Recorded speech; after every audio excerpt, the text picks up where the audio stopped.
क्या हुआ जब एक साधु को राम मंदिर में घुसने से रोक दिया गया और फिर उस दिव्य चमत्कारी साधु ने अपना जो चमत्कार दिखाया उसे देखकर मोदी सरकार के भी रोंगटे खड़े हो गए।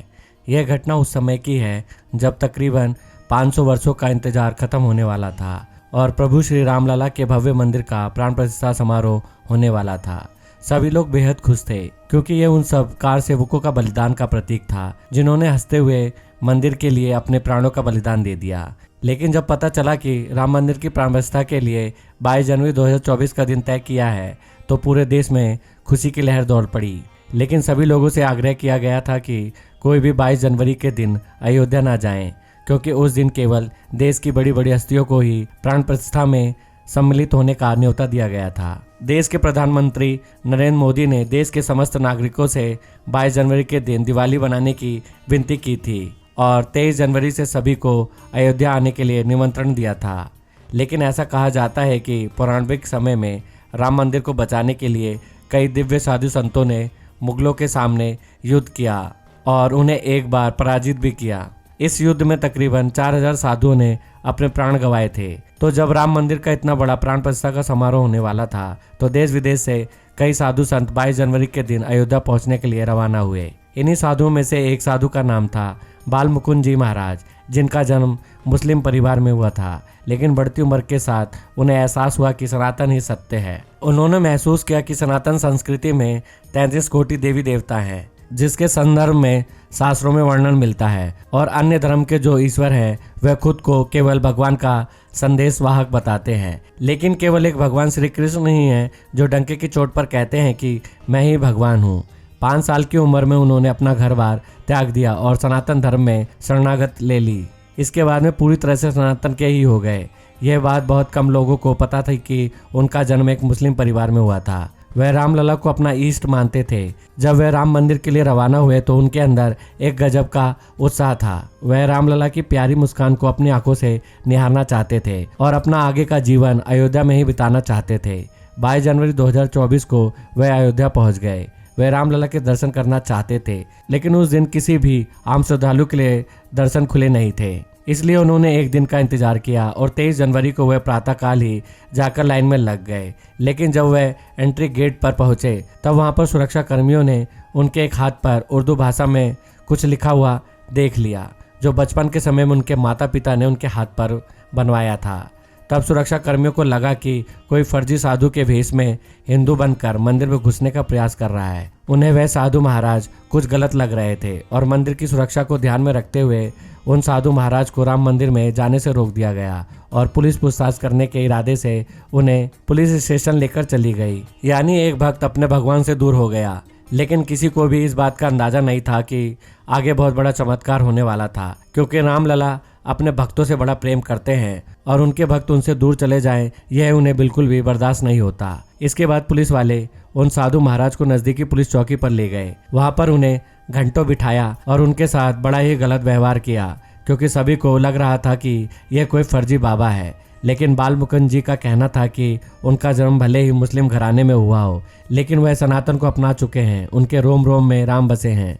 तब सच का पता लगाने के लिए वहां पर एक दिग्गज पंडित को बुलाया गया, जिन्हें शास्त्रों का खूब ज्ञान था। तब उस विशेषज्ञ पंडित ने उस साधु महाराज की परीक्षा लेना शुरू कर दी। उन्होंने बाल मुकुंद जी से महामृत्युंजय मंत्र, 4 वेदों का अर्थ, 16 संस्करण व ऐसे हिंदू धर्म से संबंधित 10 सवाल पूछे और उन्होंने एक एक सवाल का विस्तार से बहुत अच्छा जवाब दिया।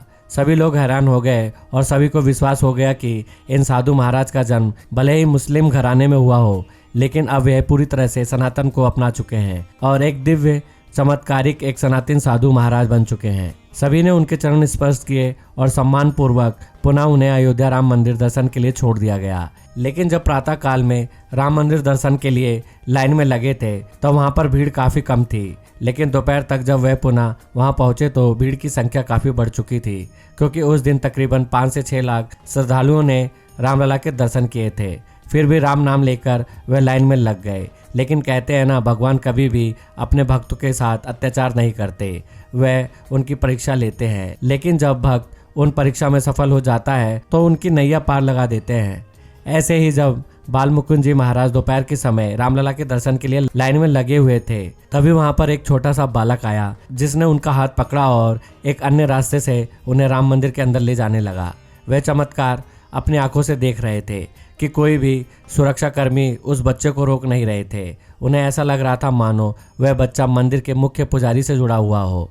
कुछ ही देर में वह बच्चा उन्हें राम मंदिर के अंदर ले गया, जहां बाल मुकुंद जी ने रामलला के बहुत अच्छी तरह से दर्शन किए। लेकिन जब उस बच्चे को शुक्रिया करना चाहा तो बच्चा अचानक ही कहीं अंतर्ध्यान हो गया। ऐसा लग रहा था साक्षात रामलला उन्हें बिना किसी रोक रुकावट मंदिर के अंदर तक छोड़ने आए हों। इसके बाद उन्होंने वहां पर उपस्थित कई सुरक्षा कर्मियों से उस बच्चे के बारे में पूछा, लेकिन सभी का कहना था कि आप तो मंदिर के अंदर केवल अकेले आ रहे थे, आपके साथ कोई भी बच्चा नहीं था। यह चमत्कार देखकर उन दिव्य साधु महाराज के भी रोंगटे खड़े हो गए, क्योंकि जिस प्रकार रसखान को भगवान श्री कृष्ण बाल रूप में मिले थे, इसी तरह से आज बाल मुकुंद जी को भी रामलला ने बाल स्वरूप में दर्शन दिए थे। यह उनके लिए ऐतिहासिक पल था। इससे हमें यह भी समझ में आता है कि व्यक्ति का जन्म चाहे किसी भी धर्म में हुआ हो, चाहे किसी भी जाति में हुआ हो, मनुष्य धर्म और जाति के नाम पर भेदभाव कर सकता है, लेकिन भगवान की नज़रों में हम सभी उनके बच्चे होते हैं और वह सभी भेदभाव को हटाकर अपने भक्तों को स्वीकार करते हैं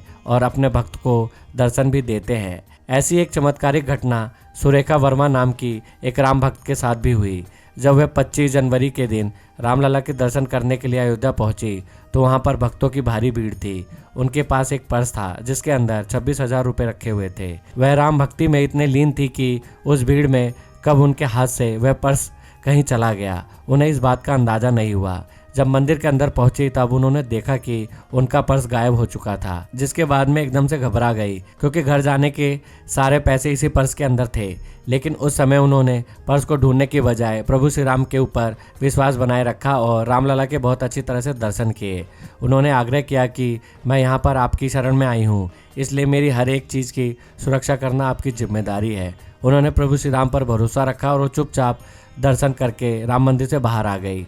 तभी उनके साथ एक बहुत बड़ा दिव्य चमत्कार हुआ। जब वह पुलिस चौकी अपने पर्स की चोरी की शिकायत दर्ज करने गई तब इस पुलिस स्टेशन पर एक फ़ोन आया। उनका कहना था कि वह एक साधु महाराज बोल रहे हैं और उनके झोले में सुरेखा वर्मा नाम की एक महिला का पर्स मिला है जिसके अंदर रुपए भी हैं। उस समय सुरेखा जी वहीं पर पुलिस स्टेशन में मौजूद थी। उन्होंने उन साधु महाराज को अपना नाम बताकर यह सुनिश्चित किया कि वह पर्स उनका है और फिर पुलिस दल की सहायता से वह पर्स उन साधु महाराज से लेकर कुछ ही देर में सुरेखा जी को वापस लौटा दिया गया।